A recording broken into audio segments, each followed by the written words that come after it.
Public TV news బులెటిన్ల ముందుగా headlines. ప్రధానమంత్రి శ్రీ నరేంద్ర మోడీ చేతుల మీదుగా అమృత్ భారత్ స్టేషన్ల ప్రారంభం.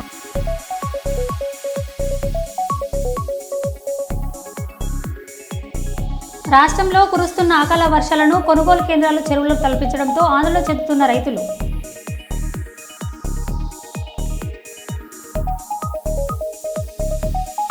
మద్యం మత్తులో వీరంగం సృష్టించిన పాత గుంటూరు కానిస్టేబుల్.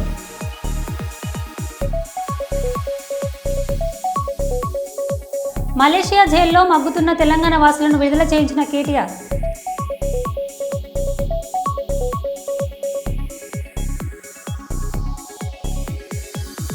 ప్రధానమంత్రి శ్రీ నరేంద్ర మోడీ చేతుల మీదుగా అమృత్ భారత్ స్టేషన్ల ప్రారంభం. పాల్గొన్న కోమటిరెడ్డి.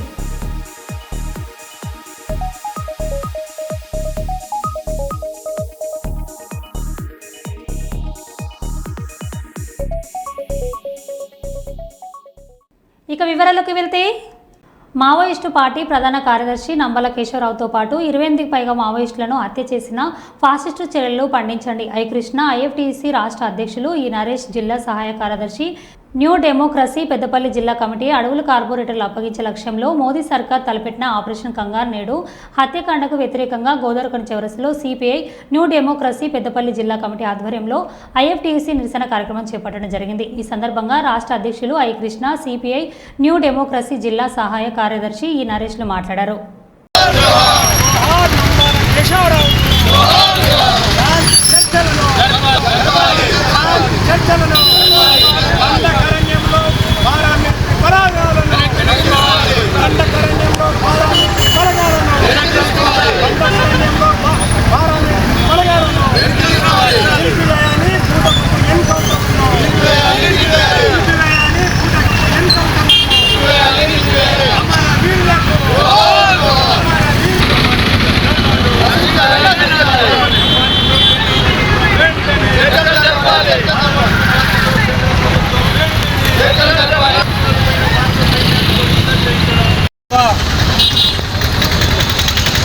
విధానాలు ఇవాళ మొత్తం ప్రజా వ్యతిరేక విధానాలు, కార్మిక వ్యతిరేక విధానాలు అవలంబిస్తుంది.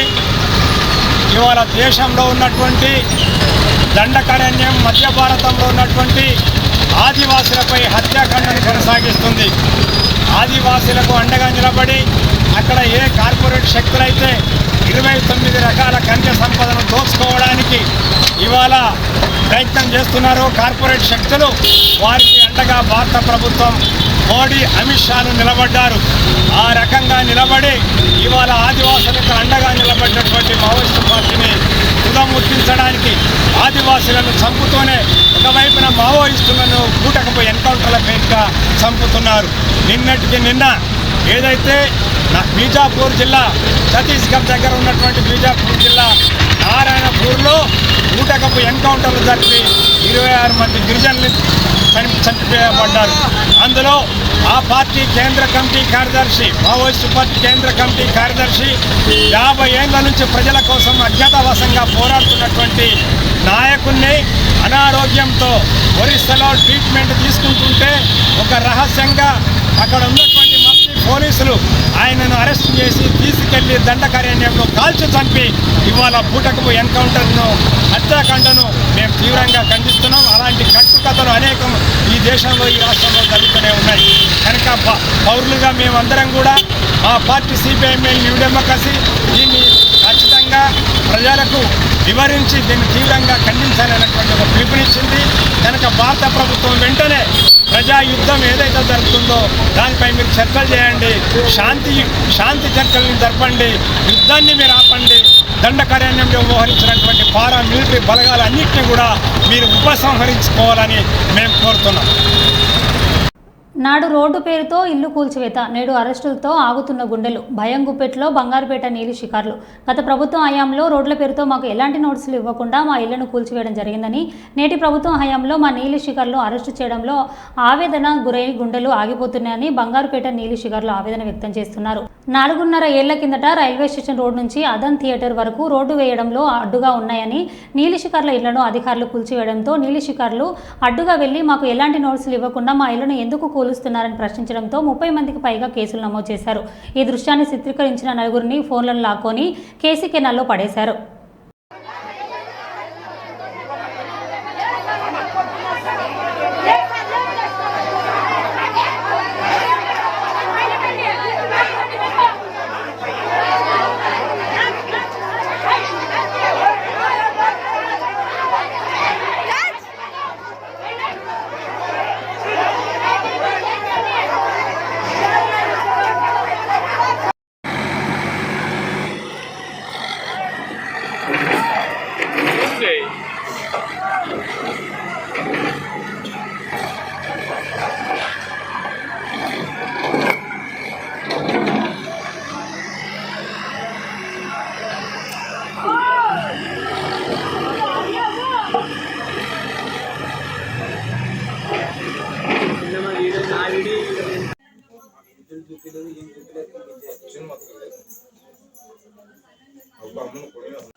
ఏం జరిగిందా మీరు అసలు ఇక్కడ?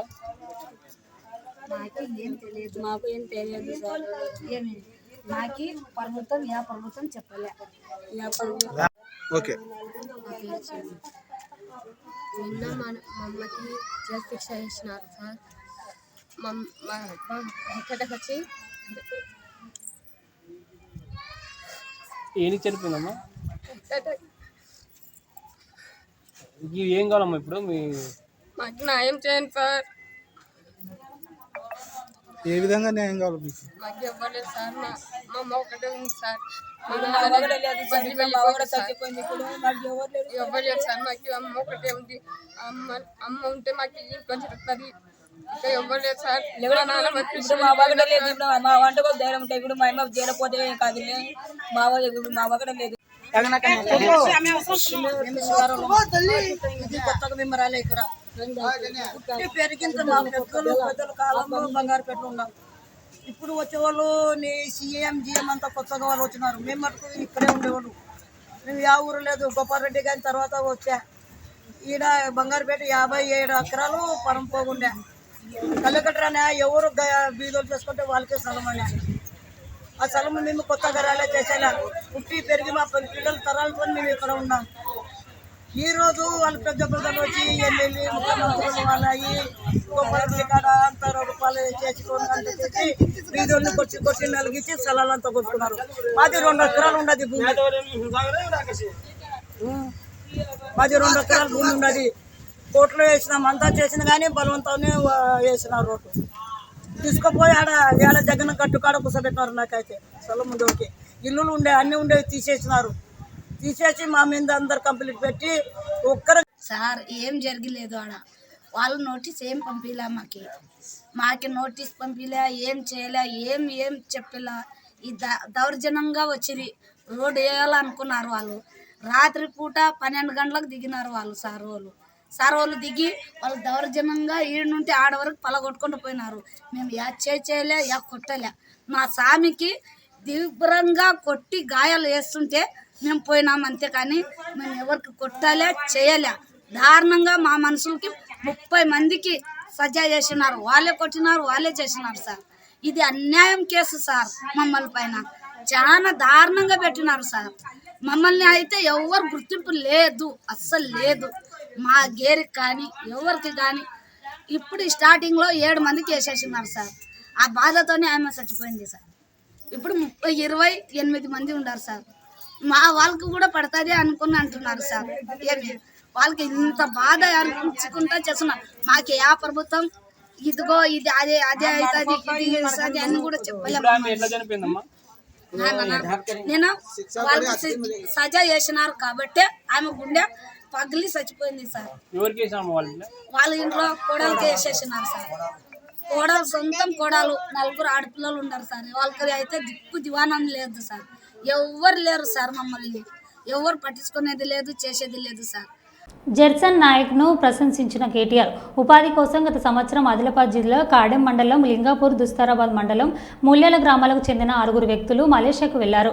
అయితే ఆ కారణంగా అరెస్టు అయి జైలు పాలయ్యారు. ఈ విషయం తన దృష్టికి రావడంతో BRS working president KTR party నేత ఖానాపూర్ ఇన్ఛార్జ్ ముఖ్య జెర్సన్ నాయక్కి మాట్లాడి వారి విడుదలను ప్రయత్నించడం కోరారు. ఈ విషయం బాధితుల కుటుంబాలకు కలిపి కేసీఆర్ ఖానాపూర్ నియోజకవర్గం ఇన్ఛార్జ్ ముఖ్య జెర్సన్ నాయక్ వారి పరిస్థితిని తెలుసుకున్నారు. చాలామంది దగ్గరికి తిరిగినారు, చాలామందిని చేసారు ఇప్పుడున్న ప్రజెంట్ లీడర్ల దగ్గరికి. కానీ ఏ ఒక్క లీడర్ స్పందించలేడు, మాట్లాడలేడు, ఏది మాత్రం వెళ్ళిపోయలేడు. నా భార్య పిల్లలు ఏడిసి చేసి జాన్సన్ అన్న దగ్గరికి పోయి అక్కడ వాళ్ళ పరిస్థితి గిట్ల ఉంది, గిట్ల సంగతి, వాళ్ళని ఎట్లా చేసి ఇంటికి తీసుకురా, మా పిల్లలకు అప్పయిపో అని చెప్పేసి చెప్తే మా పిల్లల కన్నీళ్ళు, నా భార్య కన్నీళ్ళు చూసి అతను మా దగ్గరకు వచ్చి జాన్సన్ అన్న 2 నెలల కింద 3 రోజులు నీడదాగారం వదిలేసి అడ్వకేట్ను పెట్టి అక్కడ ఒక మనిషిని నిర్మించి సొంత డబ్బులు ఖర్చు పెట్టుకొని మా దగ్గరికి మలేషియాలో ఉన్న వ్యక్తులకు కూడా మేము ఉన్న జైలుకు అలవట్లేదు. అక్కడ ఉన్న జైలు అంత కఠినమైన జైలు. అలాంటి జైళ్లకు జాన్సన్ అన్న లోపలికి వచ్చి మా దగ్గర అర్ధగంట కూర్చుండి మా బాధలు మొత్తం మేము చెప్పినాయని ఇని చేసి మీరు టెన్షన్ పడకూరి, నేనున్నా మీకోసం, ఎంత డబ్బు ఖర్చు అయినా కానీ మిమ్మల్ని తీసుకుపోయి మీ పిల్లలకు మీ భార్యకు అప్పచెప్పే బాధ్యత నాది, మీరు టెన్షన్ పడకూరి, కొద్దిగా తినుకుంటా మీరు మంచిగా ఉండూరి, మరీ దారుణం అయినరు, ఎట్టి పరిస్థితుల్లో మిమ్మల్ని తీసుకుపోతా అని మాట ఇచ్చిండు. 4 రోజులు వెనకన్నా ముందో తీసుకుపోతా, టెన్షన్ పడకూరు అని చెప్పిండు. మాకు ఆ రోజు భరోసా కలిగింది. అప్పటిదాకా నమ్మకలేదు, మేము ఇండియాకి వస్తాము, మా భార్య పిల్లల్ని కలుసుకుంటాం. ఆ వరకు మాకు లాస్ట్ అనుకున్నాం, ఇక మలేషియాలో చచ్చిపోదామన్న ఆశ ఉండే. ఆఖరికి అయితే ఇక మనకి ఎప్పుడైతే వచ్చి జాన్సన్ అన్న కలిసిండో ఆ రోజు మాకు కొద్దిగా విశ్వాసం, నమ్మకం అనేది కలిగింది. ఎట్టి పరిస్థితులు వచ్చి మేము పిల్లలు కలుసుకుంటాము, అన్న మమ్మల్ని తీసుకుపోతాడనే నమ్మకంతో బుక్కడ తినుకుంటూ అట్లా ఇట్లా ఉన్నాం. అటు చేసి మళ్ళీ 2 నెలల తర్వాత మొన్న వచ్చి ఇంత తగినంత రాత్రి పగలు అనకుండా కష్టపడి తిరిగి అతను సొంత డబ్బులు ఖర్చు పెట్టుకొని మళ్ళీ అడవిగడితో మాట్లాడి మమ్మల్ని బయటకు తీసి 4 రోజులు కూర్చొని తినబెట్టి మమ్మల్ని అన్ని రకాల పేపర్లు తయారు చేసి ఎంఎస్ నుంచి పాస్పోర్ట్లు, అవుట్ పాస్పోర్ట్, ఇమిగ్రేషన్ పనులు, టోటల్ పనులు కంప్లీట్ చేయించి ఎలాంటి మాకు టెన్షన్ లేకుండా అతను ఎంబటి ఉండి చెమటాలు అడుపుకొని నాదిరి పగలు నిడద లేకుండా 3 రోజులు సరైన అన్నం తినలేడు, నిడదపోలేడు మా కోసం. ప్రతి ఆఫీసుల చుట్టూ తిరిగి వాళ్ళ ముగ్గురిని సుడా తీయాలని మస్తు ప్రయత్నించాడు. ఇక్కడ ఈ దగ్గర మలేషియా ఒక 20 లక్షల దాకా ఖర్చు అయింది టోటల్ ఇప్పటి వరకు. ఇంకా 5 లక్షలు ఖర్చు అయితే వాళ్ళు ఇండియాకి వస్తారు, ఇంకా ముగ్గురు. ఇప్పుడు 20 లక్షలు ఖర్చు అయింది, ఓన్లీ ముగ్గురం వచ్చినాం. ఇంకా 5 లక్షలు అవుతుందా 10 లక్షలు అవుతుందా కన్ఫర్మ్ లేదు. అయినా కానీ ఇంకా ప్రయత్నాలు నడుతూనే ఉన్నాయి. అడవిగడ్డ తిరుగుతుంది, అక్కడ ఉన్న మనిషి తిరుగుతుండు, వాళ్ళ కోసం చాలా ప్రయత్నాలు అవుతున్నాయి. వాళ్ళని 6గురిని తీసుకురావాలని అన్నకు చాలా కోరిక ఉండే. కేటీఆర్ సారు సూర్యసేనల వరకు ఇద్దరు కలిసి మాకు జీవితాంతకాలం యాజమారం, వీళ్ళిద్దరి కోసం మేము సాధ్యమైన మటుకు మేము బతుకున్నంతకాలం మా పిల్లలు మేము రుణపడి ఉంటాం, వాళ్ళ కోసం పని చేస్తాం, వాళ్ళ కోసం ఇది చేస్తాం. ఏ విషయంలో అయినా వెనకాడేది లేదు. కేటీఆర్ అన్న జాన్సన్ అన్న ఎవడన్నా ఏమన్నా అన్నా కానీ మేము ఊకుండేది లేదు, దేనికైనా సిద్ధం అవుతాం. మాకు ఇప్పటి వరకు జీవితాంతకాలం మేము మా మీద ఆశ లేకుండే మేము ఇంటికి వస్తామని. ఈరోజు జాన్సన్ అన్న సార్ దయ వల్ల, అన్న దయ వల్ల, కేటీఆర్ సార్ దయ వల్ల నా భార్య పిల్లలు కలుసుకున్న సంతోషం. నాకు జీవితాంతకాలం అన్నకు నేను రుణపడి ఉంటా. కేసీఆర్ సార్కు, కేటీఆర్ సార్కు అందరికీ జీవితాంతకాలం నేను సేవ చేసుకుంటా. చాలా రూపాయలు ఖర్చు పెట్టిండు, ఆయన సొంత డబ్బులు ఎక్కడ చూడ వెనకాలేడు. చెప్పిండు, నీ పిల్లలకు నీ భార్యకు నేను మాట ఇచ్చినా ఎన్ని లక్షలు ఖర్చు అయితే ఆయన ముఖ్యం కాదు, మిమ్మల్ని ఇండియాకి తీసుకుపోయి మీ ఫ్యామిలీకి అప్పయ్యే బాధ్యత నాదని ఏ రోజైతే మాట ఇచ్చిండో ఇప్పటి వరకు కూడా డబ్బు విషయంలో వెనకాలి. ఆడికి వచ్చిన రోజు కూడా అన్నాడు, పోలీసు వాళ్ళకు, ఆఫీసర్లకు, అక్కడ ఉన్న ఏజెంట్కు, అడవిగట్టుకు ఎంత డబ్బు అయినా సరే ఖర్చు కానీ బాధలేదు, వీళ్ళని ఇండియాకి తీసుకుపోవాలా, వీళ్ళ ఫ్యామిలీకి అప్పయిపోవాలా. వీళ్ళ భార్య పిల్లలు ఏడుపులు దుఃఖం చూడలేక, మా దుఃఖం చూడలేక అన్న చూడ ఏడ్చిండు మాతో. ఆ రోజు అక్కడ జైల్లో కూడా అన్న కూడా పోలీసు వాళ్ళు షాక్ అయ్యారు, జైలర్లు కూడా షాక్ అయ్యారు. అన్న ఏడుపు చూడలేక అన్న కళ్ళకి వెళ్ళి నీళ్ళు వచ్చినాయి. ఇంత పెద్దోడు మా కోసం అతని కళ్ళకి వెళ్ళి నీళ్ళు వస్తే మేము తట్టుకోలేకపోయినాం. మా పిల్లల కోసం, మా కోసం చూసి ఇన్ని దగ్గర 25 లక్షల రూపాయలు ఖర్చు పెట్టి ఈరోజు తీసుకొచ్చిండు. ఇప్పుడున్న ప్రజెంట్లు ఉన్న రాజకీయ నాయకులు వాళ్ళ స్వార్థం కోసం వాడుకున్నాడు. మేము ఇది చేసినాం, మేము అది చేసినామని దొంగ పేపర్లు, దొంగ సంతకాలు పెట్టి మీడియాలకు ఇచ్చుకున్నాడు, పేపర్లకు ఇచ్చుకున్నాడు తప్ప ఏ ఒక్క ఉపయోగం లేదు. ఇప్పుడు ఉన్న వాళ్ళంతా అంత దొంగతనాల వల్ల అంత దొంగ రాజకీయాలు, ఇది చేసాడు తప్ప ఎదుటోడికి వెళ్ళిపోయేసే రకం కాదు. వీళ్ళని ఒకళ్ళని చేసేటోళ్ళను చేయకుండా వీళ్ళని అనగదొక్కడానికి వాళ్ళు ప్రయత్నాలు చేసి మాకు వెళ్ళిపోయేటోళ్ళను ఇది చేసుడు. మధ్యలో అన్న కొద్దిగా స్లో అవ్వడానికి కారణం కూడా వీళ్ళు దొంగతనాల పేపర్లకు ఇచ్చుకొని అన్నను స్లో చేశారు. లేకపోతే ఇంకా మామూలు ఇంకా 2 నెలల ముందే మమ్మల్ని అన్న. అకాల వర్షాలతో ఆగమవుతున్న రైతన్నలు. రాష్ట్రంలో వర్షాలు పడతాయని వాతావరణ శాఖ ముందుగానే హెచ్చరించిన మొద్దు నిద్ర నుండి మేల్కొని కాంగ్రెస్ ప్రభుత్వం మహబూబాబాద్ జిల్లా తొర్రూరు మండలం అమ్మాపురం గ్రామంలో కాంటపెట్టి 20 రోజులు గడుస్తున్న అధికారులు కొనుగోలు కేంద్రం నుండి ధాన్యాలు తరలించకపోవడంతో రాష్ట్రానికి తడిసి ముద్దైన ధాన్య బస్తాలు. రాష్ట్రంలో కురుస్తున్న అకాల వర్షాలు కొనుగోలు కేంద్రాలు చెరువులుగా తలపిస్తుండటంతో ఆందోళన చెందుతున్న రైతులు.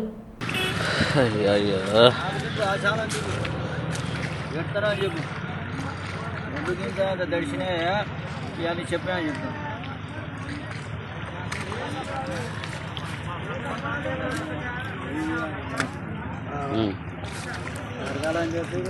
ఒక ఫోటో అయితే మీ దగ్గర వెళ్ళిపోవద్దు, మీ ఇద్దరు లేకపోతే ముగ్గురు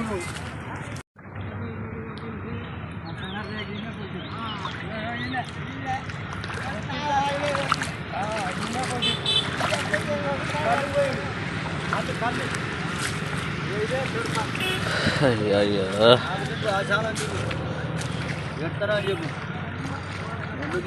దర్శనే ఇవన్నీ చెప్పాను చెప్తాను.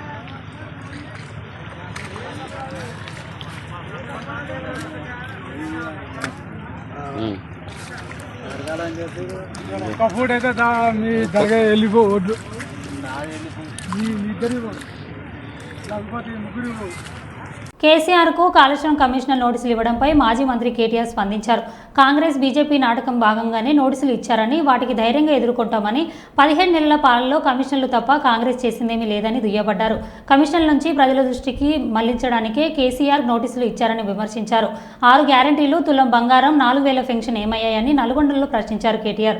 ప్రయత్నం ఏదైతే ఉందో ప్రజలకు వాస్తవాలు తెలుసు.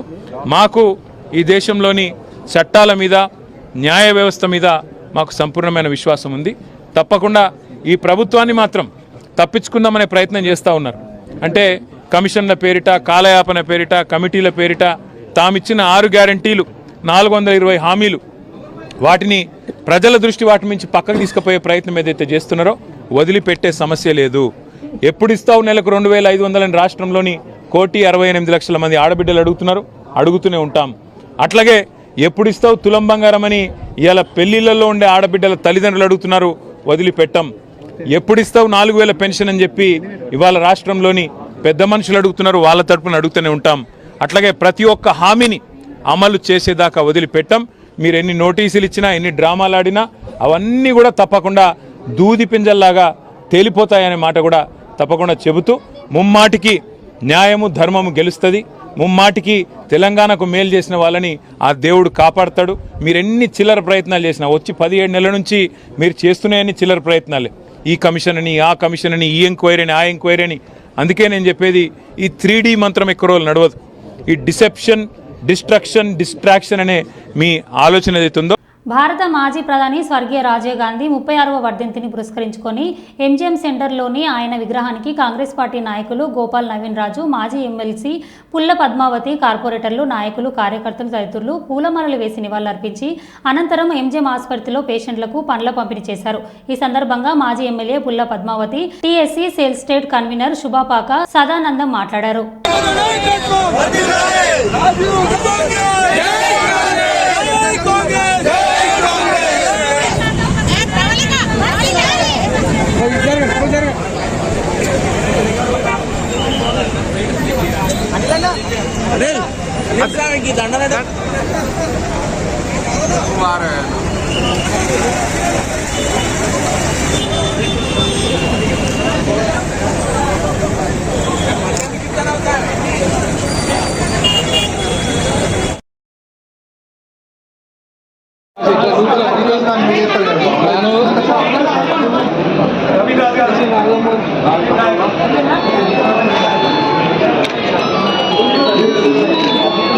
రాజీవ్ గాంధీ గారి వర్ధంతి సందర్భంగా కొండ సురేఖ గారి ఆదేశాల మేరకు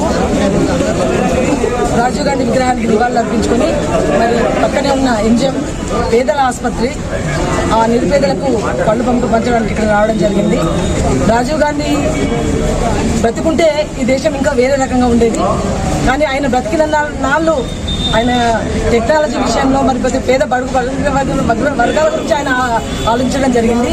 ఇప్పుడు పల్లెలు, ఈ ఫోన్లు, ఈ కరెంటు, మరి ఈ ఇన్ఫ్రాస్ట్రక్చర్ అంతా ఆయన ముందు చూపుతోనే రావడం జరిగింది. సో ఆయన చనిపోయిన దినోత్సవాన్ని సద్భావన దినోత్సవంగా కొన్ని వారాలు చేసేవాళ్ళము.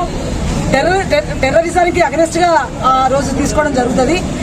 అందరూ కాంగ్రెస్ పార్టీ, రాహుల్ గాంధీ గారు, సోనియా గాంధీ గారు చేసిన త్యాగానికి ఈ రాష్ట్రంలో ప్రజలు మన రేవంత్ రెడ్డి అన్న నాయకత్వాన్ని బలపరిచి ఇక్కడ కాంగ్రెస్ పార్టీని గెలిపించడం జరిగింది.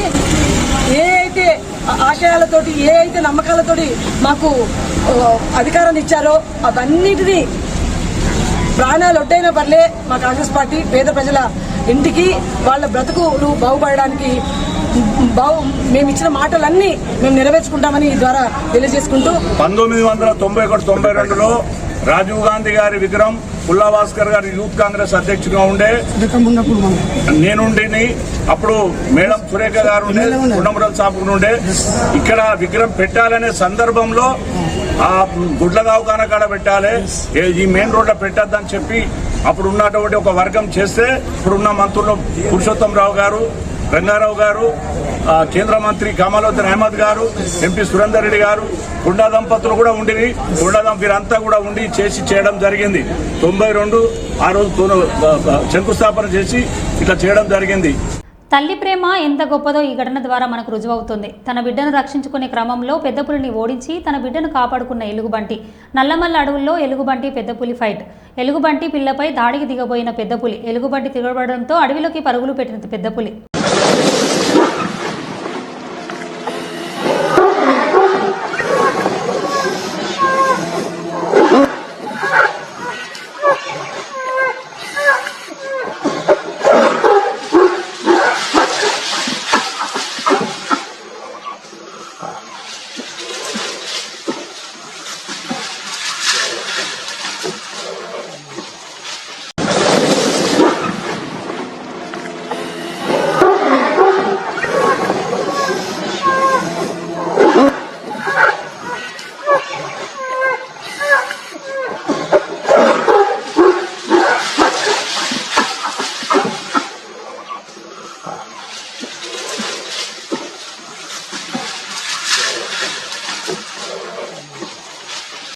ఐదు 500 మంది అన్నదాతలు చనిపోతే రేవంత్ రెడ్డి అందాల పుట్లు బిజీగా ఉన్నాడు. రేవంత్ రెడ్డి ప్రభుత్వం మొత్తం కమిషనర్ల మీదనే నడుస్తోంది. రేవంత్ రెడ్డికి రైతుల సమస్య మీద రివ్యూ చేసే సమయం లేదు, కానీ అందాల పుట్ల మీద ప్రత్యేక శ్రద్ధ పెడుతున్నాడు. వడ్లు కొనేటోడు లేడు, కొన్నోడు తరలించేటోడు లేడు. అడుగుదామంటే స్థానిక నాయకులు అసలు పత్తకే లేరు అని కేటీఆర్ అన్నారు. 500 మంది కొంప ఉసురు తీసుకున్నావు, వాళ్ళ కొంప కొల్లేరు చేసినావు. 500 మంది అన్నదాతలు ఆత్మహత్య చేసుకుంటే ముఖ్యమంత్రి గారు అందాల పోటీలో బిజీగా ఉన్నాడు. రివ్యూ చేసే టైం లేదు. కల్లాలలో వడ్లు అట్లే ఉన్నాయి, కొనటోడు లేడు, కాంట పెట్టేటోడు లేడు, పట్టించుకున్నోడు లేడు. ఇప్పటికే అమ్మిన కాడికి పాపం మిల్లర్లకు అమ్ముకున్నారు. ఇప్పటికే 40-50% అమ్ముకున్నారు. ఆడనో ఇన్నో 10% 20% కొన్నారు, కానీ దాన్ని పట్టించుకున్నోడు లేడు. వానలు పడుతున్నాయి, కల్లాలల్లా వడ్లు కొట్టుకుపోయే పరిస్థితున్నది. ధాన్యం మొలకలెత్తి రైతు ఆగమై రోడ్డు మీద పడే పరిస్థితున్నది. అడిగినోడు లేడు, పట్టించుకున్నోడు లేడు. అడుగుదాం ఎవరినన్నా అంటే ఊళ్ళో సర్పంచ్ లేడు, ఎంపీటీసీ దిక్కు లేడు, జెడ్పీటీసీ లేడు, కౌన్సిలర్ లేడు. కాంగ్రెస్ అని పట్టుకుందామంటే కాగడ పెట్టి ఎతికిన వాడు దొరుకుతలేడు.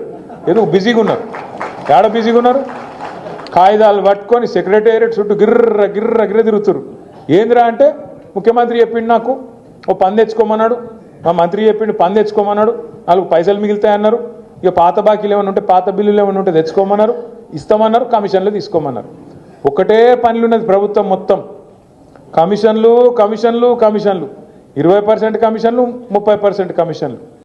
రామగుండం రీక్రియేషనల్ క్లబ్ ఆధ్వర్యంలో గోదావరికని పట్టణ ప్రధాన చౌరస్తాలో ప్రతిరోజు 1000 మంది మజ్జిగ పంపిణీ చేసే కార్యక్రమం గురువారం 22 రోజులకు చేరుకుంది. రామగుండం రీక్రియేషనల్ క్లబ్ సభ్యులు సింగరేణి సంస్థ రామగుండం ఏరియా 2 OCP 3లో ఈపీ ఆపరేటర్గా పనిచేస్తున్న చల్ల రాజేందర్ రెడ్డి తన పుట్టినరోజు సందర్భంగా మజ్జిగ పంపిణీ కార్యక్రమాన్ని సహకరించారు.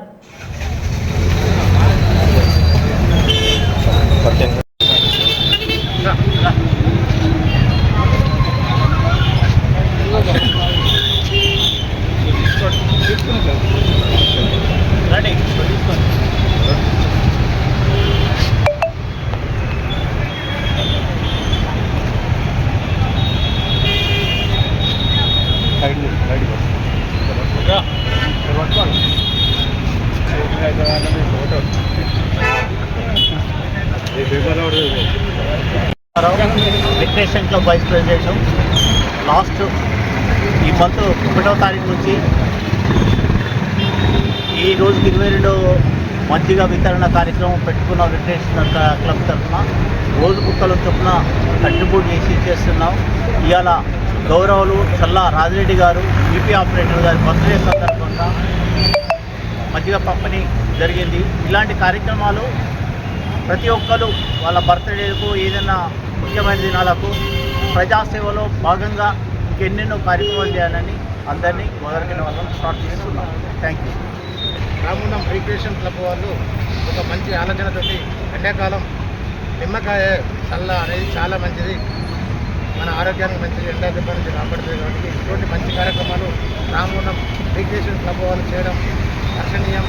వాళ్ళందరికీ హృదయపూర్వక నమస్కారాలు తెలియజేస్తున్నాం. మరో బులెటిన్లో మళ్ళీ కలుద్దాం. Stay tune.